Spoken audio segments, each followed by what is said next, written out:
Another month has come and gone, and it is time yet again for Choose Our Own Adventure, the February edition, the Black History Month version of Choose Our Own Adventure. Uh-oh, is that what we're doing?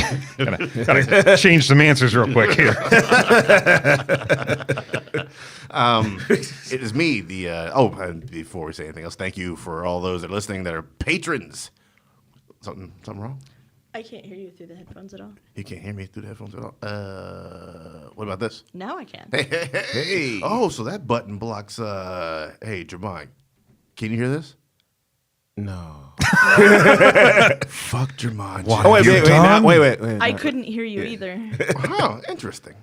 Okay, well, thank you for listening. Assuming that you can hear any of this. Certainly you can hear any of this. We appreciate your donations at the $7 and up tier. You help us do good works here. We got the usual repertory players, as you've already heard. Let's go ahead and introduce them. Across the way is the hostess of the Weekly Prophet podcast, Miss Lesley Ellsworth. Yes, that is me. How are you doing today? I am here. Exactly. I am not ready for the weekend to end. Mm-hmm. Are you ready for this Goblet of Fire bullshit to end? No, because I know it's coming up, and I don't think you're gonna like it even any more than this. Well, then, you can't get much lower than how I already dislike it. I So. know. How much do you like Robert Pattinson? Well, not too much. Oh, well, you might really like where this book is going. Yes, the next episode will be the last 7 chapters Yes. of Harry Potter and the Goblet of Fire before moving to Harry Potter and the title of the 5th book. Order of the Phoenix. Oh, but you know what? It's cool. I thought that was Kingdom of the Crystal Skull. And to my right, we have the inaugural Thank you, sir. Test Your Might championship. How you doing? Future Testamite Hall of Famer. Future Test Your Might Hall of Famer. How many spots would this Hall of Fame hold? Let's see. 1, 2, probably just 3. Just 3? Just you, Brian, and Chris Baker? Yeah. Well, Brian's the most prolific of us. Yeah, so I've been on the most. Also, I guess Lifetime Achievement Award. lost the most. Have I still lost the most? I've still lost. I think the so. most. There we go. Yeah, 3 losses is the most losses, sir. And across the ways, Mr. Brian Martin, how you doing today? Good. And when I thought when you were talking about Goblet of Fire, I thought you were talking about the Test Your Might Battle of the Chalice. That's the battle for the chalice, my friend. That is coming up. I'm gonna put fire in the chalice once I Oh, okay. Well, I think that's not do going like to... do like those fancy bars in Las Vegas and stuff. Oh, yeah, I like that. That's a flaming mode. Chalice got broke day 1. Can't drink an Arnold Palmer out of that, sir.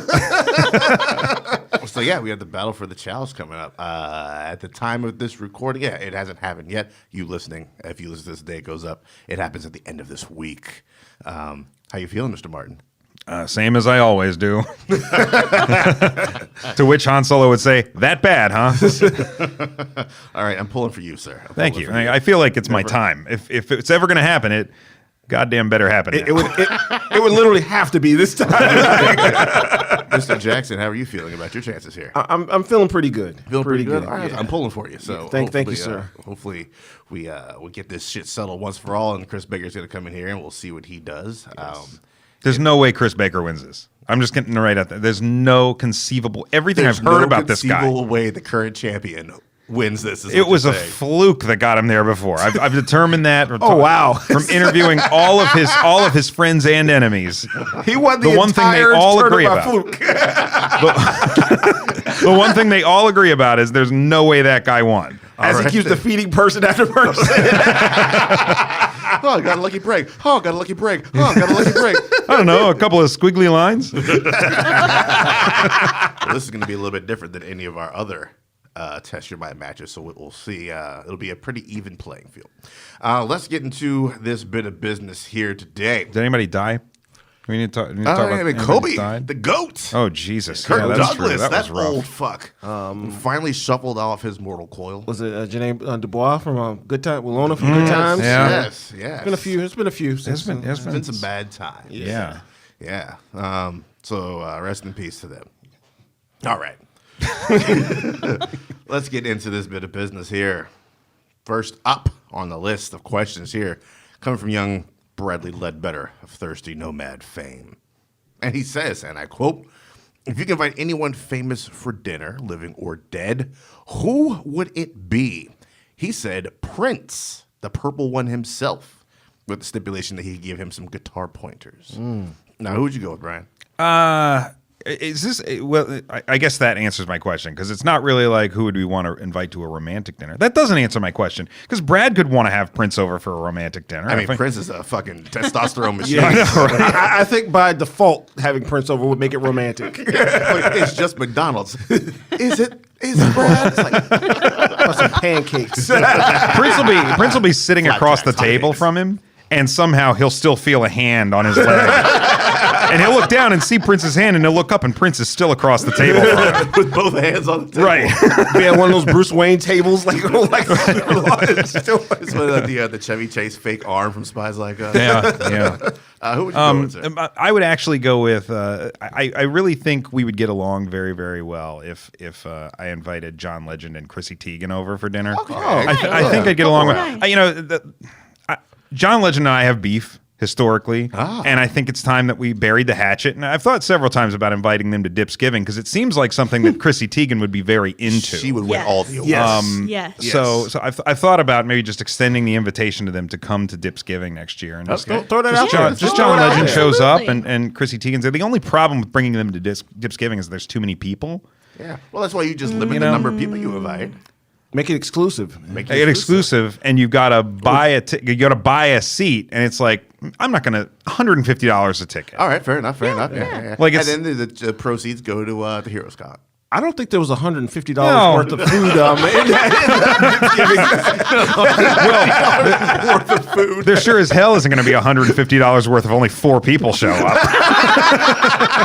Well, the 4 people are also required to bring 4 dishes each. Okay. Oh well, Tegan can do it. They've got like a legion of food preparer people and sure they do. chefs. Yeah, I think That's what they call them. Yes. Yes. But I think they'd be fun people. I think we'd get along with them famously, and so I've always wanted to kind of have dinner with You know what? the I Legend like it. family. I like it. What about you, Mr. Jackson? I'd like to have Dave Chappelle over for dinner. Okay. Like I think, because I think of course he's probably one of the greatest comedians living today, Correct. and it'd just be a riot just being able to sit there and break bread with him, and just learning about his process and the way he views just politics and just life in general. Like, because some of his views are just very interesting. Like, he approaches comedy from a very different place than your standard comedian. Right. All right, then. Dope. I'm going to go with Kevin Smith. Oh wow! And Yeah. I feel Yeah. like by de facto, not even invited, I get Muse anyways. Oh yeah, no, You're gonna get one of the players. Yeah, hey, Walt's here. Okay. Yeah, I think just like listen to him like tell stories and just fuck about. I think that would be a fun ass dinner. I also I fear that he wouldn't leave afterwards. Yeah, I was gonna say it's gonna be a 7-hour dinner. Yeah. It is, and I'm all just cool with that. just off the strength of his stories, it's gonna. It's gonna be lunch and dinner. Yeah. is what it's gonna be. You might just be spending an entire day with him. Yeah, Basically. a day with Kevin Smith. Yes. I like it. I would definitely go for that. What about you, Lesley? I went with Mark Hamill pretty much for the same reasons. He seems fairly personable, very funny, great storyteller. I can imagine just being able to sit and listen to him talk for ages. Oh And yeah. then like someone brings up The Last Jedi and he just crosses his arms and broods for 15 minutes There was a without saying a word. at Star Wars Celebration in Orlando in 2017, he did a panel that was all by himself where he just sat there and talked about Carrie Fisher. And it was like grief counseling for like an wow. hour. It was Yeah. so impressive though. Like he just kind of showed up and he's like, I'm not really sure what I'm going to talk about, but he just started and it was a rapt audience. It was amazing. Few dry eyes in the room. I Oh assume. yeah, no, it was rough. It was like the last day I think of the show. Okay, right on. Let's move it on over to Vikram. Vikram is a Choose Our Own Adventure regular here. He said, I want you to discuss your favorite movie battle scene, space battle, ground war, whichever you want, but it has to be a long one of those battle scenes. And also discuss what makes a battle scene great. There's only one answer for me as far as I can think of in my head, and that is your opening of Saving Private Ryan. That's it. That's Yeah. it. Does anybody have something different? I did have something different, but That's the one. that's damn Yeah. good. I was Yeah. gonna. I mean, Endgame would probably be the easy answer, but I was gonna go with Battle of New York from the original Avengers. Oh, okay. Okay. That's Okay. good. That's a good pick. I also had Saving Private Ryan, of course. damn right. My second was Battle of Helm's Deep. And Vikram says, for me, it has to be the Battle of Helm's Deep Yeah. from Two Towers, especially because of that amazing ending where the Rohirrim charged down the hill to Howard Shore's wonderful score. So the one thing you need, according to him, for a great battle scene, a great soundtrack, original score. Okay. It also needs to be in stages from the start where things are looking good, for the side we're rooting forward, to the all hope is lost part, typically right before the end. In addition to that, I think the main characters should have little missions of their own in the midst of all the chaos, like sneaking around and attacking the enemy from a better vantage point, etc. All very valid points. Yeah. For me, it all comes down to one word for a great battle scene: editing. Oh Yes. Yes, it all comes Yes. down to how well you edit that battle scene. What makes a great battle scene for you? So I think what works really, really well for Saving Private Ryan in particular is that you start in a very personal, perhaps too personal. Like it's one of those "aren't you glad you used dial, don't you wish everyone did" kind of situations where everybody's crammed like in, sardines. dudes throwing up into the helmets and whatnot. And then and it's just tension, and the doors open and it's fucking chaos out there, you know. But at that point, we already have made a personal connection with some of the characters, and like when the chaos is ensuing and you're cutting from one thing to the other, you always feel like you're a part of it, and you always feel invested in what's going on. Right and on. I think part of that is the editing. I think sound design is also really, really important on that. For that But movie, yes. yeah, I mean, for me, the biggest, and the most important things in a big, epic battle scene are investment in the characters and The cheer-worthy moment. I don't even know if that's necessarily needed. I mean, it depends on when this battle scene is happening, right? Like, because Saving Private Ryan's happens at the beginning of the movie, and it sets the tone for the entire thing. Right on. Yeah. Right? This is dirty, and nothing's really that great, you know. But even you in do there, get there are some you moments do of get a levity in couple there. you do get a couple moments in that opening scene that are, while I wouldn't call them cheer-worthy, are definitely okay. Well, this isn't going as bad as I feared, you Right. know. All right. But the human connection is really, really important. Lesley? I have to agree with the human connection. For me, editing very much clarity. I need to be able to See what the fuck's happening. yeah, like see at least a little bit of what's going on. I don't necessarily have to have a huge understanding of it, but I need to be able to see. Too much shaky cam, not just because it makes me queasy, but it, rather than shedding any light on what's going on, just makes me even more confused. And I think Saving Private Ryan hit that point really well. You get that discomfort, you get that, that tenseness, that intensity. But you also follow one or two, people for a couple of heartbeats. You see these little things. You see the guy, like, oh my God, I got saved. You and, lucky son of a bitch. Yeah. Yeah. It just, so for me, it's that narrative, being able to follow, even if it's just little snippets, what's going on. Give me something to connect with. You know who was looking for something to connect with at the end of that Saving Private Ryan sequence? That dude with his arm. Yes. Yes. Boy, I really wish I could reconnect this shit. What about you, Javon? I think one of the big things you need in a big battle scene is scope. Like, I love those establishing shots where you see how big this battle actually is. Yeah. Like in case in point, like Endgame, when you see that one scene where Cap is literally by himself and you see all of Thanos' army that's an extra long forming shot. on. Yeah, well, that's good. Yeah, or the establishing, of course, the shot from Avengers with the six of them, and you see like all the Chitauri around them and everything, and like it's six people against like this horde of aliens. Like, All right. yeah. Right on, right on. Very good answers all around. I think my runner-up, incidentally, was the alleyway fight from the first Anchorman movie. Oh, yeah. Oh yes. Oh, yeah. I actually liked the second one even more because it like they expanded the scope of that and it was just they did. outright ridiculous. Like Como está el biche?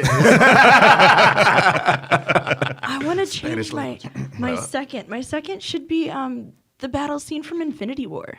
oh yeah. Which one? The big one at the the Wakanda? end. The Kinda. big one at the end, right before everyone gets You know what? dusted. Controversial opinion. I actually like them fighting Thanos on Titan more than I like. Because they're just a desperate lot of like 6 of them. Yeah. Okay, But yeah. but that one, the one in Wakanda does meet Vic's prerequisite for there to be side missions. Yeah. Because there's a There's- couple There's side everybody- missions yeah. going on in that It's- one. Vision. You get the scope, you get the side You missions. get that big you moment like when Thor finally shows up. Yeah. and Yep. Right on. Wipes You out know, a whole you- bunch of Exactly. You get to see the narrative through everybody's eyes too. It's yeah. Dopeness. Very well done. All right. Manny Manfredonia doing what Manny does best. Discuss American Gods or why Ian McShane can do no wrong. Does he want us to talk about American Gods or Ian McShane? I'm not sure. No. I can do a little of one and some of the other. Now, fantasy isn't your strong suit. No. So American Gods is a little bit of your I just watched the first episode in preparation. Okay, what'd you think? I liked it. It was definitely one of those ones like because I was on my iPad at the time, so like you have to pay attention. You have to. It was definitely one of those ones that I wasn't really watching. Yeah, I was watching, but I kind of sort of got the gist of it. But like, Who the fuck is Mad Sweeney? Is this something you think you will watch more episodes of? I think I'm going to get into a couple more episodes just to kind of get a feel for it. Right on, right on, right on. Lesley, what are your thoughts on American Gods? I am a fan. I haven't quite gotten around to watching the second season yet, but I was very much looking forward to the first one when it came out.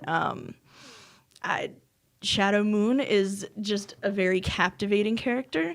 His curiosity and just the whole mystery of it all, of what the fuck is going on. Right. And unfortunately, I think it's. Oh, sorry, let me cut you off. No, What were no, you gonna say? go ahead. I think it's one of those Black Panther joints where Shadow Moon's the blandest fucking dude around a colorful ass cast of ne'er do wells, but he holds his own there. What do you think about Ian McShane as Odin? As Odin, he is phenomenal. He does a fantastic job playing a trickster, someone who's hustling you. You know, he just inhabits the role really well, and he can change from like, oh, I'm just this poor clueless old guy when he's doing the bank job to like this just amazing, thunderous, impressive, intimidating god. I feel like Ian McShane is petty enough to like hustle you out of like some Subway. He is and he's got definitely the money to buy it. He's just gonna make sure you buy it for him. He's definitely Yeah. Oh, typecast. Yeah, I think so. Definitely. Like What do you think? That Ian McShane is typecast? I don't know. Because here's the thing about Ian McShane. I remember him earliest from being on this show called Lovejoy back in the late 80s, early 90s. Yeah. I think it was on A&E or one of those channels. And then like Deadwood came along about 10 years later, and it took me another 15 years to connect the dots and realize that was the same dude. The voice didn't get you? The voice once that's what connected it for me, and I think it's Okay. just like there was Lovejoy, and then years went by, and then all of a sudden there was this, and I hadn't thought of Lovejoy in a while. I was like, you remember that show? Okay, that's fair. You know what he sounded fair. like? He sounded like the guy from Deadwood. Anyway, but he's managed to play a wide variety of ethnicities Yes, he has. over his career. I think he's been like Arabic at one point. He played like an Israelite at one point. What else did he play? He was Blackbeard in one of the Blackbeard. Pirates of the Caribbean movies. And I saw an interview with him today, and he said it felt like it was just a dead cat hanging from his face when he was in makeup as Blackbeard. he played a Latino at one point, and here's that's for real. It was like on one of like Miami Vice or one of the Magnum PI or something. But anyway, I think that Ian McShane is typecast as a hard ass character, But I also don't think anybody really knows where he's from or who he is. And I think it's gotten to the point where everybody's too scared to ask him. Like, so are you this bad? Are you actually Irish or are you from the Middle East? Nobody wants to ask him anymore because they're just mortified of him. I was just thinking about with this question and everything earlier, and I was like, he's kind of like typecast as like kind of like a fuckboy. It's like hear me out. This is gonna get good. He has that charisma, like you know he's no good for you. You know you can't trust him all the way or whatever. But there's just something about him that draws you to him. Still like, fall for it. Yes, every time. Ian McShane will hit you Like, with the okie That's doke. why we came back for that Deadwood movie last If year. he popped up, if he popped up us. as the devil in Constantine, I would have understood. All right. Because he could have pulled that off. Like just Even Peter Stormare is like, you know what? Just take the role. please. yeah. Here you go. It's you. I hated his character in Deadwood. Hated him. Yeah, I'm pretty sure you're supposed to. Yeah. I hope so. But he played that role so deliciously. Oh well. yeah, he's fantastic at it. Yeah, I think he really, if there's no Al Swearinger, Deadwood does not do as good as it ended up doing. He's a great actor. Yeah. And no question. Yeah, I think for me, it's a toss up between Al Swearinger and his role in Constantine because he's so smarmy and smug all throughout Constantine. That's true. Yeah. I do love him in the John Wick movies too. Yeah, you never not quite. Constantine. I mean the John Wick movie. Yeah. Wrong Keanu. Oh, I mean okay. John Yeah. Wick. Yeah, you never quite know what he's what his what hair his is. whole thing Yes. is in the John Wick movies. Like, What's can his you angle? trust him? Is he gonna turn on somebody? Is he like? I think in the end he has affection for John. Yeah, But he also is a businessman. yeah. Yeah, he knows what's bad for business. He did excommunicado him too. So Yeah. that's true. Have you seen the Wick movies, Lesley? I think we Moving talked on to about the this next because question. you're not down with the Wickness. I've watched the first couple, but I don't remember them very well. It's time Well, for it's a kind of all the Wickathon. same. Refresher. but Yeah. Don't you dare, sir. No, I love those Don't you movies. dare. Granted, the 3 movies take place over the span of like 2 weeks, I guess, which is like rough. It's like the Back to the Future trilogy. Yo, you think about the timeline, Back to the Future Children, that is the most haggard weekend of Yes. all time. It's like Monday morning. Marty's got to go back to school. I don't know, like, whatever the fuck happens between now He's and been then. through like No 100 years of homework. history. Like, Strickland's like, where's your homework at? And he's like, look, I Go fuck yourself.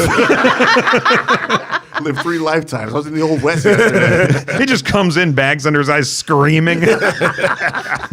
Yeah, I think, I'm not sure what the timeline is between 1 and 2 for Wick. I think it's like It was- barely a week, maybe. I think it was like a week Yeah. or so. I can't Jesus. remember. Yeah, rough time. I think more time passes during the opening moments of the first John Wick movie than all the rest the of that. rest of the because movies it starts combined. off. The 2 starts off with him going back after his car. Yeah, Like, that's right. yeah. And then it proceeds from there. Yeah. You hate to see it.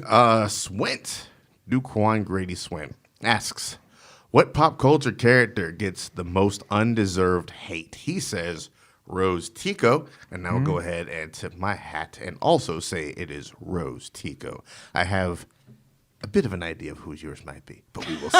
We will see. I think it definitely is Rose Tico because Jesus Christ. what they did to her. What they in did to her. Rise of Skywalker was criminal. It was completely unwarranted. Yes. Like Yep. that's the thing. It's like the ones I've thought of, you can argue either way. I feel like they're unfairly criticized, but like Rose Tico, it's like, what did she ever do?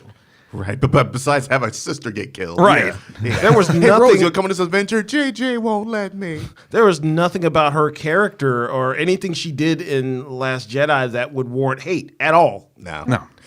What's the point? How dare she have a crush? Yeah. They didn't like that. How dare she?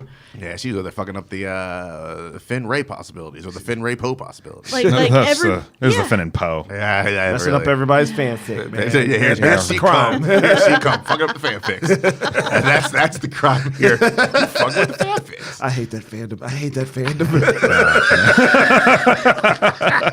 Mr. Martin, who is your character gets undeserved hate? I'm going with Skylar White. Oh, very good. That's actually what I picked too. very good. I just like everybody blasted her, and I'm like, her husband is an asshole. Yeah, oh yeah. Like top to bottom. And I feel like anybody who's standing up for Walter White by, I don't know, the 3rd season of that show, it's the same people who like Rick Sanchez for all the wrong reasons. Like it's like you're missing the point. Everything that Skylar does is warranted. You mean all the Rorschach fans out there? Right. It's like you missed the point. But yeah, Skylar, I got to the end of that show and it's like, I don't know what these people are talking about because I actually feel pretty bad for her. And she got just dragged into this against her will.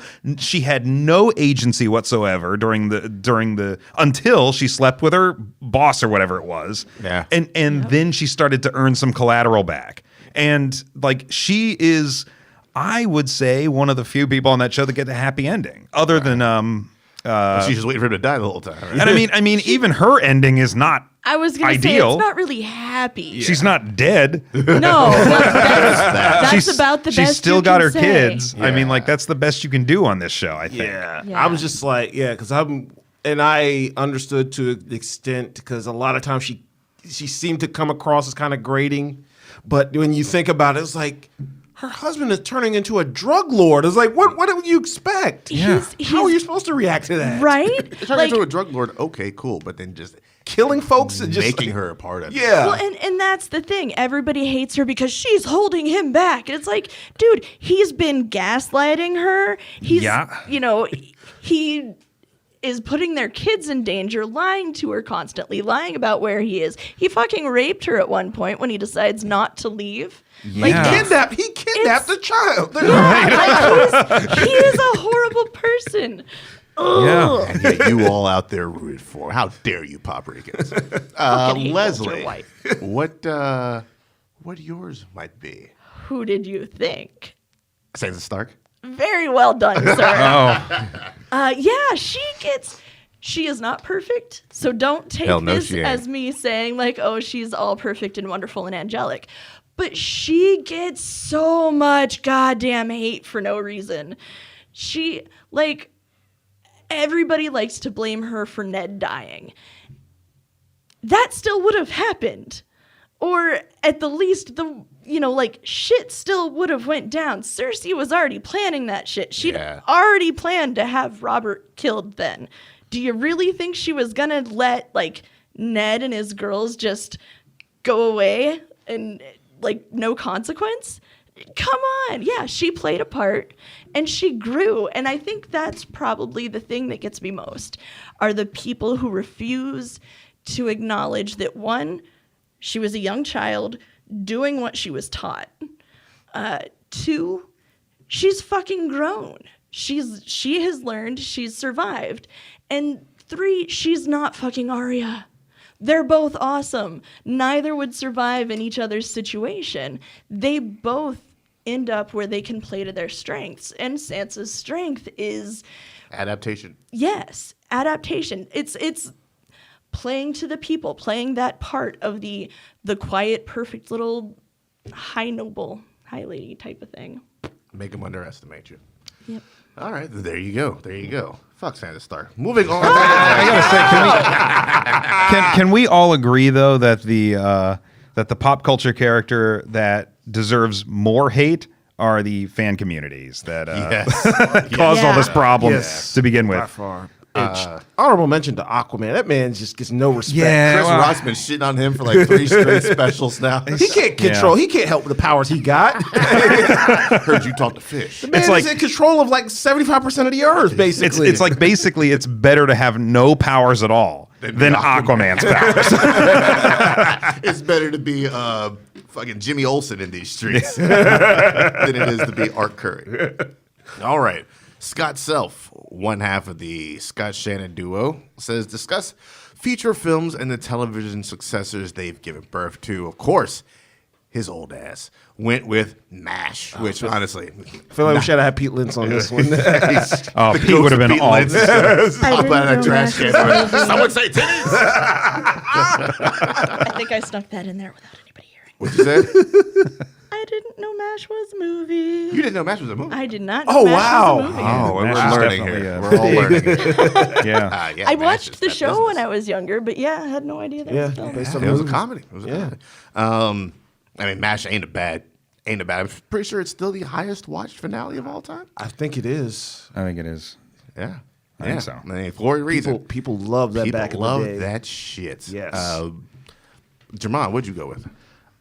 See, There were like 2 broadcast channels at the time, though. Also They had 3 options, I think. I always had this thing about these TV shows that were adapted from movies, like especially like as a kid, I always had the perception that they were kind of inferior to the movies because none of the big stars like actually showed up in there. Or for like one episode? Yeah. So I mean, my main and the one for me that kind of like halfway broke that was Clueless. Because they got most of the original cast back in there, minus Alicia Silverstone. Because she was hot shit at the time. So Yeah, I'm going to do Batman and Robin. Fuck y'all. but I mean, it still had the exact tone of the movie and everything. Matter of fact, I think Amy Heckerling, who directed it, was still kind of involved in producing it. So Close. All right. Yeah. Not a bad call. I will go with, for me, the first thing that came to my head is the only answer that I will accept. It's Clerks, the animated series. Figured that was on you. Yeah. I can watch any one of those episodes over and over and over again with the commentary, without the commentary, and still laugh at the same jokes over and over and over again because that show is an inside look at how my brain works, pretty much. So if you want to figure out how I operate, just watch the Clerks animated. That's a good pick. Yeah, it is a good pick. What are you going with, Brian? So I don't know. I had a couple different ideas here. One of them is like a boring one, and one of them's more of a pop culture-y touchstone one. But I'm going with the boring one, I'm assuming that Lesley will pick the other one. I don't know if I like being. So in 1971, a movie called The Paper Chase came out. It was about a first-year Harvard student, law student, and it had a guy named John Houseman in it as this really, really hard as balls kind of professor that just laid into this first-year student. And eventually it got turned into a TV show, first on CBS and then on Showtime in like the late 70s and 80s. And John Houseman came back to play Kingsfield because it was such an iconic role in the 70s. He came back and did it again on the TV show. And they're both really, really fantastic movie, fantastic TV show. Right on. So, I mean, I would recommend. I don't know where you can watch the TV series at this point. It's been broadcast a few different times. I think it was on A&E back in like the 90s, which is where I saw it. But yeah, it's good. It's good stuff. It's the internet, sir. People find it somewhere. If you're really interested in like going to school to be a lawyer and seeing maybe people who get into it for idealistic reasons before they inevitably become crooked, then and John Houseman is just like, oh God, he's a beast on that show. He's really great. Right on. Lesley, what is your choice? I feel like Brian expects me to say Buffy. Well, you did, so there. That's all I ask. All I ask is that you mention it. Oh, there you go. Doesn't have to be your pick. That's what I assumed you were going to go with. What are you going with? Buffy. Should have gone with Stargate, damn it. See, I was wondering if anybody was going to pick up Stargate. Of course. Buffy the Ellsworth Slayer. Buffy is fantastic. It is. I feel like I'm one of the few who appreciates the movie. I liked the movie. It was it was campy. It's just not the same thing. No, it's not. Not at all. It's not. And if you go into the movie having watched the show and expecting that tone, you're not going to get it. But watching the movie first, they embraced the comedy. They embraced the cheesy aspect. Just from the title alone, like, because I saw the movie first. It just sounded ridiculous. Oh, and yeah. No they leaned one into it. Like, there's no producer in Hollywood who that script would come across their desk and they would look at that title and think anything other than, well, this is supposed to be a satire or funny, right? Yeah. Well, It's like Paul Rubens is in it for crying out loud. No, but the show kept some of it. Buffy is still fashion forward. She's very 90s fashion forward. But you have, Xander and Jesse that kind of mirror Pike and Benny, with one of them getting bitten and turned into a vampire. So the premiere kind of mimics it, but it also tells you immediately that, this is going to be a little bit different. This is going to be a little bit darker. And it opens with the iconic boy and a girl having a romantic stroll, and he takes her somewhere scary, and he's like, yeah, down here no one could hear you scream. And she's like, really? And he's like, yeah, of course. And then she turns all vamp-faced. It's fantastic. There you go. There you go. Cold-blooded murder. It's a good Fuck yeah. Special shout out to Fargo, Bates Motel, and From Dusk Till Dawn. Oh man, I should have thought of Fargo, man. Yeah, This- that's- I was thinking the only other thing I that was just it coming all to- blurs together for me. Fargo does, because it's all just like a narrative that takes place in the same universe. Even the movie takes place in the same universe as the show. yeah. You know, so Only other thing I was even thinking of was it Private Benjamin or whatever? Never even 'Cause heard I- of that was sir. you were That was a you were gold- thinking of that. I remember Private I remember Private that. Benjamin. Yeah, Yeah, because I absolutely like Goldie Hawn back in the day. You guys remember there was an Uncle Buck TV show at one point? I remember Yeah. that. Did you see the newer one with Mike Epps? Oh Yes. shit! That was No, I actually didn't see good. That was really good. Wow. All right. I bet that was good. Mike Epps is a wild dude. Yes. Oh. All right, the other half of the Scott Shannon combination here, the better looking half. Shannon says, guilty pleasure time. What objectively terrible film/TV show do you love and why? Oh boy. Well, we got a big goose egg because we all have impeccable taste here, right?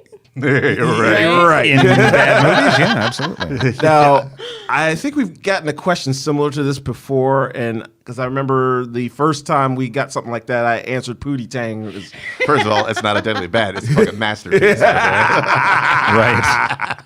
I don't know. I found this new affection now for what was it, Masters of the Universe? Because the movie is god awful, but it's Wow, like they it's awful. like Frank Langella's Skeletor just Oh, yeah, leaned he- into it. Hamming it all the way. Yeah. And especially finding out later on that the producers, because they wanted to bring Jack Kirby on as a consultant for the movie, because He's basically Jack- he's he Jack basically Kirby. wanted to make it like it was like a New Gods movie, more or less. Yeah. yeah. Yeah, that makes sense. All right, then. Master Universe. Good call. Leslie, what about you? So I've come up with a few different things actually, and you just made me think about the Christmas Prince series on Netflix. Oh, get out of here. God, yeah. Is that part of the Christmas cinematic universe? The second greatest cinematic universe. Fantastic. By I default. love those because my best friend and I play a drinking game with it every year. So It's a good tradition. It's a good tradition. it is. One that should carry on. But I gotta go with Desperate Housewives and Devious Maids. Over the top, ridiculous, stupidely convoluted drama. What is Devious Maids? It is in the same universe as Desperate Housewives. Who's the guy? Who's the guy who invented Desperate Housewives? I mean, created. No, it wasn't No, Chuck Lorre. No, no. I don't remember his name now. But yeah, okay. All right. Yeah, it features Latino women. Some of them are maids, actresses. One's a professor, and murder mystery type of thing. Oh, But it's Alright, it's yeah. even more Interesting. over the top, and I Melodramatic. fucking love it. Yes. I got two choices for mine. This is dipping in deep because I generally do not like bad stories. I actively avoid them, but a couple do hit my funny bone. One of them is a movie called The 10. Have any of you seen The 10? I expect you've seen The 10. the 10. It sounds really familiar, but It's made by the Gang of the State, oh yeah, okay. which Yeah. they break Yeah, yeah, down the 10 Commandments, and each one gets its own extended skit strung together by your host, who is Paul Rudd. Oh, wow. And his crumbling marriage to Famke Janssen. And you see all the members of the state, all 11 members, in some form or capacity in and out, and then just a million guests. Liev Schreiber pops up in there. A couple of people pop up in there. Winona Ryder is Yep. throughout, and then some of them like kind of weave in and out of each other. You have to have I think you have to have a very specific sense of humor for the state in the first place. Yeah. And this, you need to have an even more specific sense of humor. I mean, I guess if you like Wet Hot, then you're gonna like this. And the other one is the Onion movie. Oh my god. The state I'm sorry, the 10, by the way, sits at 36% on Rotten Tomatoes. The Onion movie, a robust 46%. Wow, really? It is, I wouldn't yeah. have thought. I thought I've never that would be even like heard of 20s, that. maybe. It's pretty amazing. Onion's attempt at a sketch comedy movie. And it's just pretty much skit after skit after skit after skit after skit. My favorite being a black guy who robs a bank for a job. Which to me is still, you can have all the money. I don't want money, bitch. I want a job. And shortly after that, a group of like Hotep dressed as black dudes interrupt the film, and they're like, "Look, motherfuckers, every black person that's been in this movie so far has been a racial stereotype of some kind. If we don't see this shit lighten up, we're staging a walkout of a movie that's actually playing." Right? And then like maybe 2 skits down the road, a black guy walks into a bar and the bartender's like, "What do you want to drink?" And he's like, "Oh no, sir, I don't smoke or drink. I need directions to the library." And they cuts over to the Hotep guys and they're like halfway out of their chairs and they sit back down. They put their popcorn and their soda. It's just weird out there funny shit like that. I love the Onion movie. That's a good pull. Yeah, Brian, I own it. Well, yeah, and this, I feel like this is the only thing I could ever possibly answer to this question, and that's The Room. Which is top to bottom an awful movie, but I interviewed Greg Sestero like a few years ago, right before his book came out that got turned into the James Franco movie. All right. And like as we were talking, I was like, it's hard for me to deny that this movie has achieved something when it's probably the movie I've seen the most in the last decade and a half. I've probably seen it more times than any other single film. I feel compelled to force everyone I meet to watch it. And I'm still laughing at the same parts of it time and time again. It's just, it defies all reason and all logic. Well, I suppose it's good we've never met then. It's phenomenal. It's just something, it's like words can't do it justice. It has to be seen to be believed. And then once you've seen it, you're like Locke. After he watches that film strip in the bunker in Lost, he's like, "We're going to have to watch that again." Run that back. Like immediately, you're going to have to see it again because I was like, "Wait! I feel like I missed a lot in that." And it's like you get to the end of it the second time, you're like, "Well, I did miss a lot, but not the stuff I thought I missed because that stuff just wasn't there." And then Pierre Chang shows up in the room. Right. It's weird. Tommy Wiseau, though, The Room. That's my.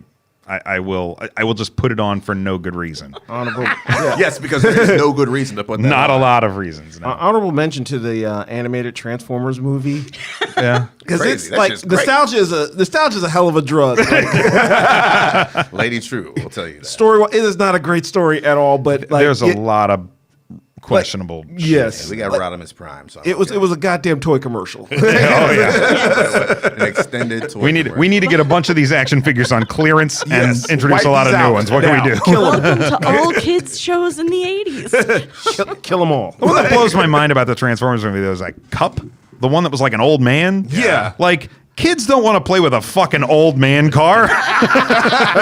That was for they give to the parents. You play with this one. Yeah. So I'll Get play off with my lawn. All right. This is coming. We got 2 left here. Coming from Evan Peanut Butter. He says, "What is your idea triple feature Valentine/anti-Valentine's marathon since this is the month of February?" We're throwing this out there. He said, "What snacks/drinks are you pairing?" I'll go first. I do believe I'm on record as saying I'm not a big fan of snacks or drinks during movies, so none for me. We'll leave that up to the man across the crying table. out loud. We'll leave it to the snackinists. That's all. We all defer to Snack and Jackson. Since this is Black History Month, I'm going black as shit with this answer. I'm going to triple feature of Love Jones, Love and Basketball, and the Photograph. It's going to be 3 films that all center on black excellence and romance within the African American community. All movies, if I remember correctly, where blackness, them being black, is not an issue. Yeah. It's not a specific thing like we're black and we're in love. No, it's just humans going through the same relationship troubles that every other human goes through, and hopefully finding something better on the other side of that turbulence. 3 incredibly well done movies. I think Love and Basketball and Love Jones are both from the 90s. Yes. Yeah. And Photograph might still be in theaters when you listen to this. It's so good. So good. I gave it a 4.5 out of 5. Photograph is an amazing film that not enough people are watching. I gave it 5 unicorns. Yes, she gave it 5 out of 5. I'm not sure why she whispered that. Brian, what is your triple feature? Blue Valentine, Marriage Story, and no, I'm just kidding. Lord. just we're gonna run the gauntlet. That's brutal. My triple feature would Antichrist, though. would start with Casablanca. Ooh, Rick Blaine in the house. Continue with When Harry Met Sally, and conclude with La La Land. Interesting. Why are you concluding with La La Land? Jacqueline really liked it. No, I just think I think it's a very uplifting movie. Even though the two main characters, spoilers, don't end up together. I think that last sequence where there's this sort of fantasy, How like life could be. Yeah, that is so goddamn great. It's Giselle, so man. brilliant. Giselle. It's just wonderful. And then and you end up leaving like you've seen this relationship build and then kind of fall apart, but you're left in this really hopeful and optimistic place of like, maybe this wasn't meant to last, but there's no denying that relationship is probably the most pivotal moment of their lives. And I love that. There's something really optimistic about that. Let me ask you this question. Which is the better movie? La La Land or Moonlight? Oh, Moonlight. All right, good It's man. easily Moonlight. Good man. I was that year. I was like, okay, so if La La Land wins director and Moonlight wins picture, I'll be happy, and that's exactly what happened. Despite Warren Beatty interference, that's exactly what happened. I needed La La Land to win for the Paprika Oscar pool that year that I have never fucking won once. And they're like La La Land, and I was like, my time has arrived, and cut the TV off. Oh, wow. Womp womp. Pull up Twitter and everybody's like, whoa, what's going on here? So I cut the TV back on and Barry Jenkins is on stage. And I was like, fucking Moonlight! An amazing story all on its own. Lesley, if you don't see Moonlight, go watch it. Lesley, what you got? Well, first off, I'm not ignoring the snacks. Oh, I forgot. My snacks were going to be deli sandwiches and hard liquor. Go ahead. Okay. Booze and sandwiches. So It's a Tuesday night. I've got two lists because personally, I prefer horror movies on Valentine's Day. Whoa. My Bloody Valentine and the My Bloody Valentine remake. So I would be eating some Ben & Jerry's Half Baked and have some kettle cooked popcorn.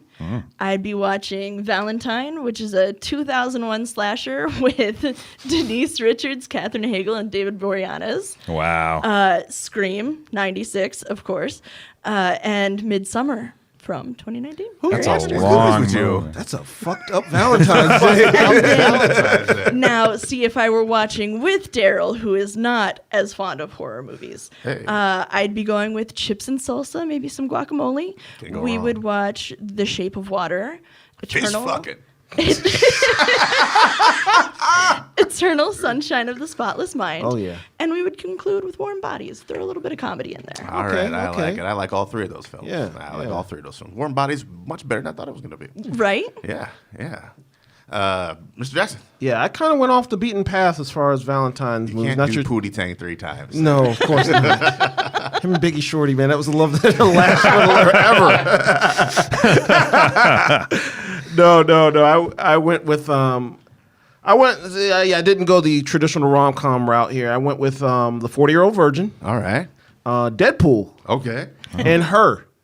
Oh. Wow. Yeah, Yeah, just jeez. three. Yeah, just like It's at their three different core. relationships. Yeah, at their core, it's they're all love stories, but just something different, something kind of out of the regular genre. But if you're watching it with somebody, I want you to like during There's her, I want you to periodically just nod. And then eventually, like maybe halfway through the movie, start nodding and saying, "I really get this guy," What you do is, but at every- only if it's a first date. at every frame you got to pause and put the Joker makeup on Joaquin on the TV screen. But this is like Joaquin at full creep, before, well before Joker and all that. Right. He's great in that movie. That movie is amazing. That's really good. Chris Pratt, like pre Guardians, Chris Pratt's in there. Amy Adams. That never does any wrong, Amy Adams.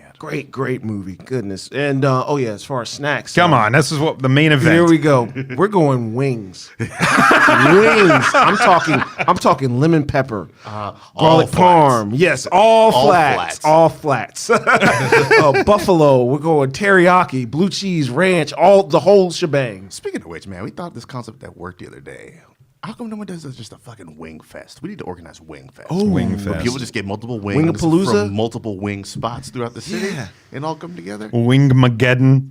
Yes. No, you're not invited all of a sudden. We need to do wing fest. Oh my Pop God. Regal wing fest. We need to organize, like, get a list of all these different wing spots or whatever. Mm-hmm. Yeah, and everybody gets each person gets wings from that one place. And that one, they come to feed us together. there. We stage it as a competition bring where us they're all wings. going to compete, but they just give We can us do it wings. we can do it at Nomad. Have There them you just go. bring all the wings to Nomad. Wing fest at the Nomad. Leave a note on the door says just drop off the wings and Yes. leave, please. We'll get back to you. All right, the last one we have here is from Melissa Boris, a wonderful, wonderful woman. She said, "Yo, my submission for Choose Your Own Adventure. I've always had a hard time watching Tom Cruise in movies. I can't separate the character from Tom Cruise. I just see Tom Cruise, the actor, the only exception being Interview with the Vampire because of extensive makeup. I guess she's never seen Tropic Thunder. No, that's what I was going to say. yeah. Do you have any actor, male or female, with whom you have this issue? No. Yes. Is it Jason Momoa? No, I don't even count him. Wow, the beef runs deep. Some of these actors do get a pass just because their one trick pony thing like really does entertain. So like, but Jason Momoa is one of those guys when you see him, he's like looks like he's always having a good time. So it's like, yeah. I mean, Drogo. well, I mean, yeah. But outside of that, Aquaman and all the other stuff he's done. He's on Game of Thrones. Yeah, man. Whoo, yeah. Just flexing in a mirror. Like, where'd you get glass from? We don't have glass. It's like just like a bat. I dig it. I dig it. I love that line, dude. Just like a bat. I dig it. Lesley, is yours Tom Cruise? And also James Franco. Okay, yes. Yeah, Tom Cruise, I have a really hard time seeing beyond the fact that he is Tom Cruise. So I definitely feel you there, Melissa. It's I kind of agree, and I love Tom Cruise movies. Just generally speaking, like I love all the Mission Impossible movies, all but number 2, Of course, that's standard. and like Edge of Tomorrow. All this stuff is really good, and I enjoy it. But like, there's a part of me in a Mission Impossible movie that's always like, what the fuck is he going to do in this one to try to kill himself? He's been loudly asking for help in the last 4 Thank- Mission Impossible. And no one's paying any attention. I'm just like, McQuarrie's like, do it again. I'm just like, thank goodness they don't end up in space at some point because he's going to Wait, literally. Who's going to get there first, Mission Impossible or Fast and Furious? I think Fast and Furious. Okay. Easy. Fast and Yes. Furious may do it. They this may be a summer. movie away from that. Did you guys see the whip hook thing around the I don't mountain wanna in this talk one? about it. I don't want to It talk is about absurd. it. If they don't go to space at the end of this one, I'm eating a shoe. Franco, huh? Yeah, I have same kind of thing. I have a really hard time seeing past his James Franco face. And it's not that they don't have acting talent because they do. It's just they're right there. Their face. Yeah, he was- Can't stop seeing the. He was face. on my short list. Yeah, okay. Franco Who was. ends up on your list? Well, up until like 2 months ago, it would have been Adam Sandler, hands down. Fucking Uncut Gems. But dude. Uncut Gems changed the entire game. Oh yeah. But the person I'm going with is Harrison Ford post Fugitive. Okay. That's fair. Okay. That is fair. Everything except for maybe Hollywood Homicide has been straight, like it's like the same thing over and over again. Is he going to do that old man shimmy? He's going to do that old man shimmy. Does he have the same gruff exterior? Yeah. Is he grumbling all the time? Yes. Does he not seem to want to be there? Yes. I'm thinking. He's literally got nothing. He's getting too old for this shit. It's- He's gotten too old for this shit. I just feel like he got to a point where, and I think he was always doing the same sort of shtick. I think that, in like the early 80s between Raiders and Empire and Witness and hold on, I'm not done yet, and Witness and Blade Runner, like that was the most diversity you saw from Harrison Ford in Throwing his a little oeuvre. bit of executive or Air Force One in there, my friend. Air Force One is kind of getting there for me. Like Yeah. it's kind of he was starting to lean into that area, like at that point. I think, like What's- who is Jack Air Force Ryan One? stuff Air Force and- One is Harrison Ford is Air Force One. Like I'm just like that's where he just transcends being a character and is just like, hey guys, we got Harrison Ford in this one. Harrison Ford is the president. Okay. It's like That's what I feel about him. And I love Harrison Ford, and I think he's a fun person to watch. But yeah, I feel like I can't separate him anymore. What's the one where he has amnesia? Regarding Henry? Regarding There Henry. That's we it. go. Yeah, that was another. J.J. Abrams wrote that, didn't he? Yes, he did. Yes, he did. Yeah. All right. Real quick around the horn. Did you give yours? No. Oh yeah, hit us. My short list, my honorable mention was probably Bruce Willis because he's been basically Bruce Willis since Die Hard almost. But the one actor. I'd say after 6 Sense. What's that? After 6 Sense. Yeah, I would say that was when he really started phoning it in. That's when he But my Color of Night, post Color of Night, Bruce Willis is. I don't even know what the hell Color of Night is. that's how bad it is.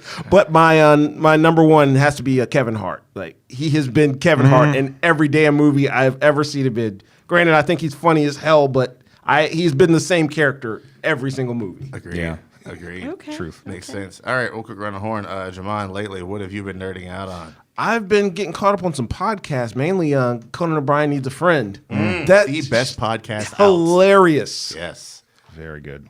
Any guests in particular recently? The Keegan Michael Key one was funny as hell. That's queued up next for me. Yes. Yeah.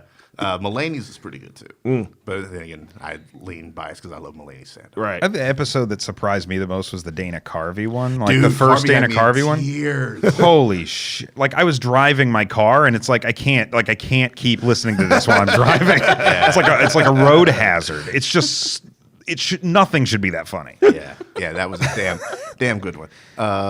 Lesley, what you been nerding out on? Netflix, Lock and Key, and then also The Stranger. Both really good, very, very different. All right, right on. Brian. So I've been trying to play more video games, and so I quit my job. No, but I've been playing an indie game that came out for Switch maybe a year or so ago, Katana Zero. That is it's kind of like if the indie game Celeste and Ninja Gaiden had a baby together.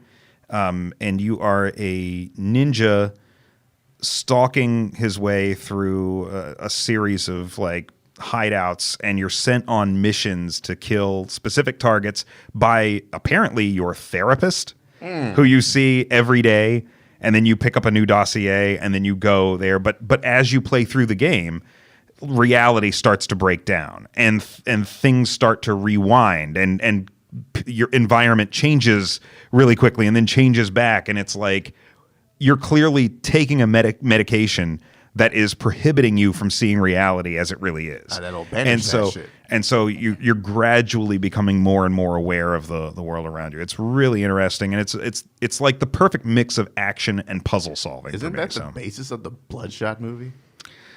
Yeah, kind of. There's something very bloodshotty about the game. Yeah. It's definitely. And there's a lot of blood in the game too. So There you go. Good stuff. For me, I have temporarily laid aside my ongoing quest, as I say every month, for the Bendis Avengers reread. You think I'd be done by now, but I'm not. I hopped back over to Fables. I am just under halfway done with the Fables run for the first time ever. So where are you at then? I just started volume 10 this morning. See, I speak an issue number when it comes to Fables. I'm not sure the war's about to ramp up. Oh, yeah. Okay. Yeah, they're like both sides are kind of like marshaling their forces. They're both kind of laying their plans down. Okay. The Flycatcher is what this is surrounded. It's a big centerpiece of. Is this when he went to the homeland, or he's geared up to go to the homelands, right? Oh, okay, all right, yeah. Ooh, that's good. That's a really good run. Yeah. Good. Shout out to Bill Willingham. All right, that's going to do it for this episode of Choose Your Own Adventure. We'll be back next month for the March episode. Until then, you guys take it easy, and we will see you next time.